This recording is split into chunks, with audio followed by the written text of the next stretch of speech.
বৰ্তমান সময়ত প্ৰায়ভাগ মানুহৰে গলব্লাডাৰ পাথৰ হোৱা দেখিবলৈ পোৱা যায়। কিন্তু এই গলব্লাডাৰ পাথৰ কি? ইয়াক আমি নহ'বলৈ কি কৰিম বা হোৱাৰ পিছত আমি কি কৰিম? সবিশেষ মই আজি এই ভিডিঅ'টোত লৈ আহিছোঁ, আপোনালোকে ভিডিঅ'টো চাই থাকক।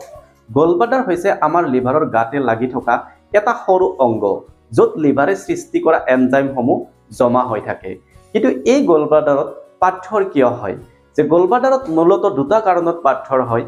এটা হৈছে আমাৰ বডিত যদি কলেষ্ট্ৰল অৰ্থাৎ ফেটছৰ পৰিমাণ বাঢ়ি যায় আৰু যদি বিলিৰুবিনৰ পৰিমাণ বাঢ়ি যায় তেতিয়া গলব্লাডাৰ হয়।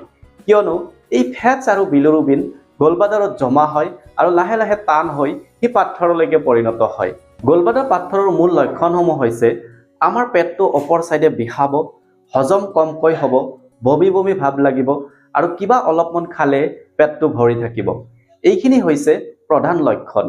যদি এনেকুৱা লক্ষণ আপোনালোকৰ অনুভৱ হয় তেনেহ'লে অভিজ্ঞ চিকিৎসক এজনৰ পৰামৰ্শ লৈ এটা আল্ট্ৰাছাউণ্ড কৰি চাব লাগে।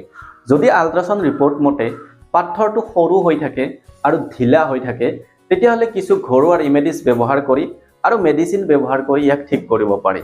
ঘৰুৱা ৰিমেডিজবোৰৰ ভিতৰত থাকিব ৰাতিপুৱা উঠি এক গিলাচ গৰম পানী খাব লাগে, নেমুৰ ৰস পানীৰ লগত মিক্স কৰি খাব লাগে, ইয়াৰ ওপৰত ডেইলি এক্সাৰচাইজ কৰিব লাগে আৰু ৰাতি গৰম গাখীৰৰ লগত হালধিৰ ৰস উলিয়াই খাব লাগে।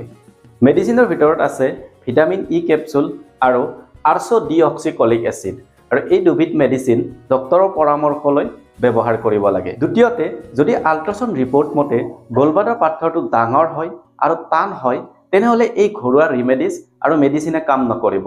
তেতিয়া আপোনালোকে এজন অভিজ্ঞ চিকিৎসকৰ পৰামৰ্শ লৈ চাৰ্জাৰী কৰি তাক ৰিমুভ কৰিব লাগিব। আৰু এইটো চাৰ্জাৰী একদমেই ইজি, লেপ্ৰস্কপি কৰে আৰু 2-3 দিন থাকিব দিয়ে হস্পিটেলত। তাৰপিছত আপুনি ঘৰত আহি আগৰ নিচিনা লাইফ কটাব পাৰিব। এতিয়া শুনক, গলব্লাডাৰত পাথৰ নহ'বৰ কাৰণে আমি কি কৰিব লাগিব। আমি যিহেতু গমে পালোঁ যে কলেষ্ট্ৰল আৰু বিলিৰুবিনৰ কাৰণে গলব্লাডাৰত পাথৰ হয়, গতিকে আমি হাই কলেষ্ট্ৰল থকা খাদ্যবোৰ কমকৈ খাম বা একেবাৰে নাখামেই। ধৰক স্পাইচি ফুড, ফাষ্ট ফুড, ভাজি, মাংস এইবিলাক আমি একদম কম খাম আৰু পাৰিলে নোখোৱাটোৱে ভাল। আৰু ৰেগুলাৰ এক্সাৰচাইজ কৰিব লাগে, ৰাতিপুৱা উঠি গৰম পানী খাব লাগে, নেমুৰ ৰস খাব লাগে। গলব্লাডাৰ পাথৰৰ ওপৰত এইখিনিয়ে আছিল মেইন কি পইণ্ট। আপোনালোকক জনালোঁ, মনত ৰাখিব, লগতে আনকো ভিডিঅ'টো শ্বেয়াৰ কৰি জনাই দিব। ধন্যবাদ।